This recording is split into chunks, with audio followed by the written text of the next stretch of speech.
another Apple event, and I, for one, am always really stoked when these events come along. I don't know why, it's just fun to see what Apple does, how they present it. They always present it in a way that's very engaging and very elegant as well. But this year specifically, regarding the iPhone 17s, we've had a lot of rumors and leaks leading up to this, so we've already kind of known like what to expect from the devices. So a lot of what we saw today was to be expected. Other than the Air, in my opinion, the iPhone Air ended up being one of the best looking devices that they announced. But in this video, I'm just gonna go over the basic gist of what Apple has launched. I'm not gonna go over the super nitty gritty details, just basically what the new features are on these new devices and what you can expect. So let's kick things off with the AirPod Pro 3s. The AirPod Pro 3s have a brand new design according to Apple.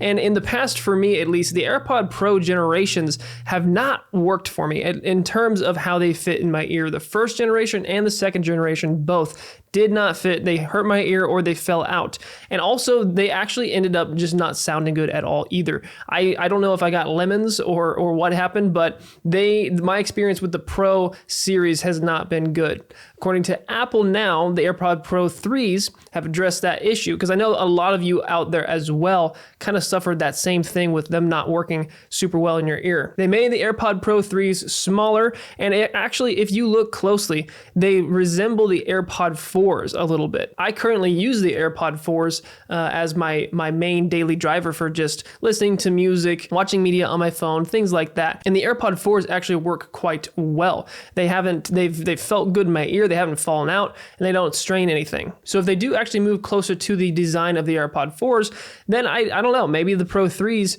are actually going to be the first Pro series that work for me. And hopefully for a lot of you out there who struggled with the same thing. They're using foam infused tips, so that's going to offer a little bit of extra comfort and stability. So I am really curious to see how these end up working. Aside from that, they are offering improvements in the active noise cancellation. I think they said you can expect 4 times the performance in terms of noise cancellation, and you're also expecting up to 8 hours of active noise cancellation on a single charge, which is awesome. 10 hours with transparency mode. But the two big new features on the AirPod Pro 3s are the inclusion of a heart rate sensor built in, as well as live translation.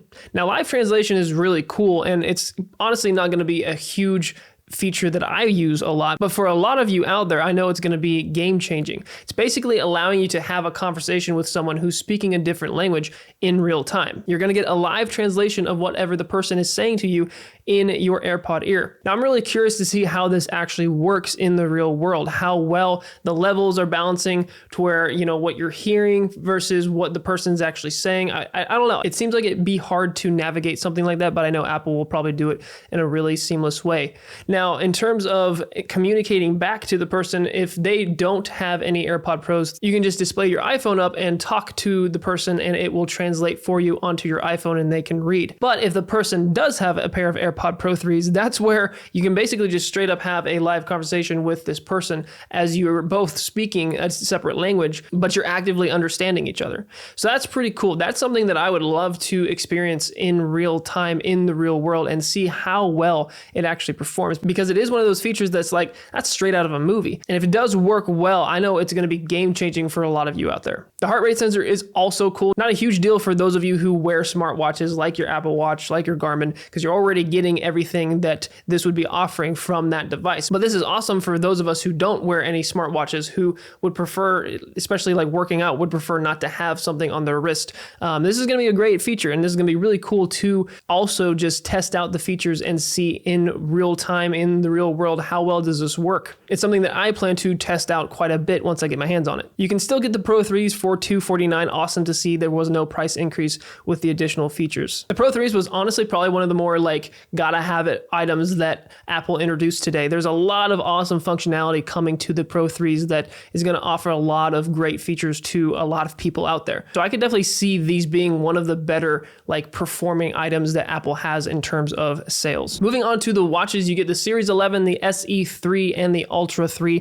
There honestly wasn't a whole lot of change here. I think you're getting some better displays on the Series 11 and the SE3. You're getting a bigger one on the Ultra 3. The Watch SE3 now includes always on display, a faster S10 chip, The Series 11 is adding blood pressure monitoring, 5G connectivity on all of these, which is great, and some AI-enabled tools with Workout Buddy. So it's very software-based in terms of the actual upgrades that you're getting. There's not a whole lot of change here. One of the biggest things you're getting on the Ultra 3 is satellite connectivity. That's one of the main reasons why you'd get a kind of, just all-terrain rugged watch like that, is having that connectivity when you're out in those extreme conditions. I personally don't have any Apple Watch or anything like that. I might get one eventually, but in terms of whether or not you should upgrade, I don't see a huge jump here. Now, some of these features could be game-changing for some of you out there, so just decide for yourself. But from what I can see, the prices are also staying the same on all of these, with the Watch SE3 being $249, the Watch Series 11 starting at $349, and then the Ultra 3 starting at $799. Now, moving on to the main bit about what Apple has released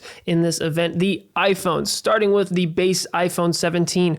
Honestly, there's a big upgrade here. Not so much in the design department. It's actually going to stay pretty much the same from the base iPhone 16. But internally, we're getting a lot of great value in the iPhone 17. For starters, the biggest thing, you're getting ProMotion. Yes, 120 hertz is finally coming to the base iPhone model. That has been a pain point for a lot of people in terms of the base model iPhones, but it's finally here. No more 60 hertz, no more settling for why Apple is leaving it out. It's finally here. It's on the base iPhone, and it's a huge upgrade. Another huge jump across all three of the iPhones that were introduced by Apple today is what they're referring to as the center stage selfie camera. Now, essentially what this is, it's a square aspect ratio sensor. So it's a bigger sensor. It's 18 megapixels, bigger than what we've had. But with it being that square aspect ratio, you can actually frame things horizontally or in any different aspect ratio that you want, utilizing that bigger sensor. This is one of those upgrades that I feel like once people start to use it, they're not going to want to go back. This is going to be one of those upgrades that becomes standard across probably multiple companies. Absolutely love to see that feature. In terms of the back cameras, it's going to be pretty much what we're used to. You've got your dual fusion camera system, a 48 megapixel main sensor and a 12 megapixel telephoto sensor. 3000 nits of peak brightness. You've got the standard A19 chip powering this whole thing. You've got ceramic shield on the front and the back now, and its base storage is 256 gigabytes, which is awesome. And it comes in 5 separate colors with black, white, green, blue, and kind of a lavender purple. And as always, the base iPhone 17 starts at $799. This is honestly one of the best mobile devices you can get with these added features, and it's a huge reason why the base model iPhone is one of the best selling phones, period. I personally think it's even worth the upgrade from the 16, but if you're before the 16, if you're on a 15 or a 14 base iPhone, absolutely worth the upgrade. Now, moving on to the device that kind of surprised me a little bit, the iPhone Air. Now, I saw all the rumors and all the leaks regarding this device, and I'm not really focused on having a super thin device. I don't really care about it, if I'm being completely honest. It seems kind of pointless. So I was going to just brush over this device altogether, but the more I watched the event and the more I saw the actual product that Apple is shipping here, the more I liked it. I think Apple did a phenomenal job at the final product of what they're shipping. In my opinion, the Air looks the most premium out of all the iPhones that were announced, even the Pros. Now, a lot of that has to do with the slim form factor and those polished sides, and they rounded the edges a little bit on the corners. It came together to be a really nice piece, a really nice device that Apple has developed here. You're getting a single 48 megapixel fusion camera on the back, so you're getting your ultra wide, your main, and then a telephoto. So it's just one lens to utilize, and I'd be curious to use this and test it versus a Pro or even just a base 17 with at least one extra lens to see how well it performs. Because in my opinion, if we can get to a point where we can utilize one lens just as well as if there was 3, companies will probably start to opt for that versus the 3 or the 4, however many lenses we have. So I'm really curious to see the kind of performance that Apple is pushing out of this single fusion lens. Aside from that, you're getting pretty much everything that the 17 is getting. Your ProMotion, 120 frames a second, the ceramic shield on the front and back. You are getting the A19 Pro chip in this, so same as the Pro series. On top of that, you're getting 2 more of Apple's proprietary chips in the C1X, their modem, and then the N1 chip to handle all of their wireless processing, like your Wi-Fi 7 and your Bluetooth 6. One thing to note is you're only getting a single speaker on the bottom of this thing. That's a little bit of a bummer. I've been so used to stereo speakers on all my devices for the longest time. I don't really know how I would take just having a single speaker. I understand they did that because of how thin the device is. They just didn't have enough room. That's why I'm not super keen on thin devices anyways. I'd rather just have a thicker device and more packed into it because I honestly don't care. I think phones are at a pretty good size right now. So rather than trying to minimize that and strip features out, just maybe even make it a little thicker and give us a little bit more. To each their own, though. I'm sure there's people who do want thinner devices and who will love the Air. I, for one, was surprised by it, and I'd like to get my hands on it just to test it because it is a really beautiful device. The iPhone Air is going to start at $999, so $1,000, a couple hundred more than the standard iPhone. And finally, jumping to the iPhone Pro models, the Pro and the Pro Max. So this is the one that we've had a lot of leaks on. We've had all sorts of design leaks. We've had the color leaks, and they were actually accurate. We had that blue and that orange rumored and leaked like weeks ago. And usually in the past, color leaks haven't been super accurate, so I wasn't really holding my breath, but we did indeed get a orange iPhone. Now, if you look closely at these three colors, you'll notice there's no black, and that's honestly kind of a bummer. I have usually in the past opted for black iPhones, so I don't know which one I'm going to go with. Probably the orange because it does look really good.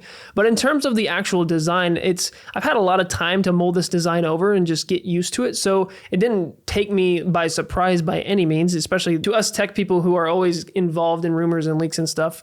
We've been expecting this, so I'm not sure what the general public's reaction will be to this. It definitely is a lot different of a design than we've gotten in the past from Apple. This specifically, the Pros, so going back to what I said about the Airs look like your standard Apple Premium.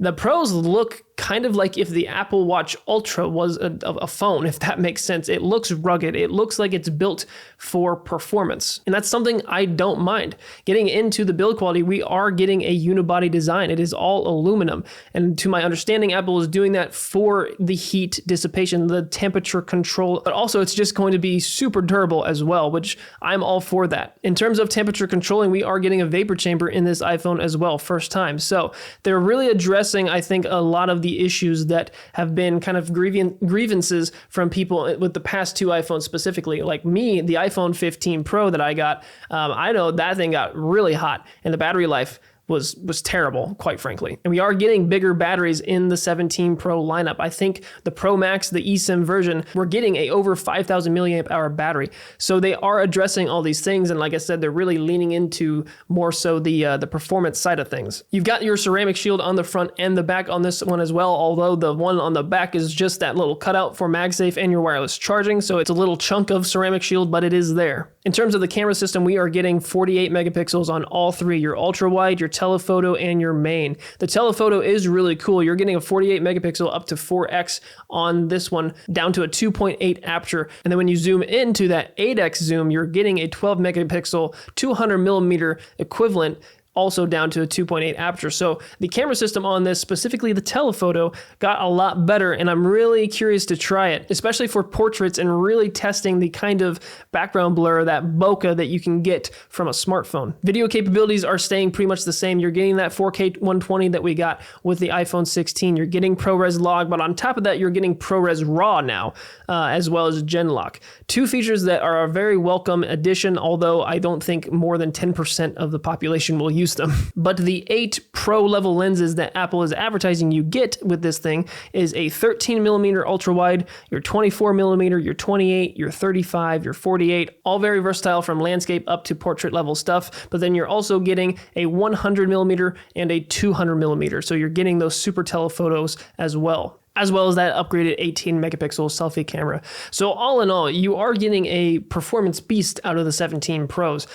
Design-wise, whether or not you like it or not is up to you. It is a welcome change for me because we have been just on the same thing. And like I said, it's got a performance-based look to it, and I personally don't mind it. So all in all, that is what you're getting from Apple's newest event, their awe-dropping event. We've got some pretty radical changes in the iPhone department and then some pretty standard ones in other areas. areas. But what do you guys think? What do you think of the devices that Apple has announced? Good upgrades, bad upgrades? Will you be upgrading yourself? Do you need to upgrade? Let me know in the comments below. That is it for this video, guys. Thanks so much for watching. If you enjoyed the video, go ahead and give it a like down below, as well as subscribe for future content like this. I will be getting one of the 17 Pros, and I will be comparing it to my S25 Ultra, so be sure and subscribe to see those videos. But as always, guys, that is enough watching and enough consuming content. Get out there and create something yourself, whether it's with an iPhone or whatever you got. I'll see you all in the next video.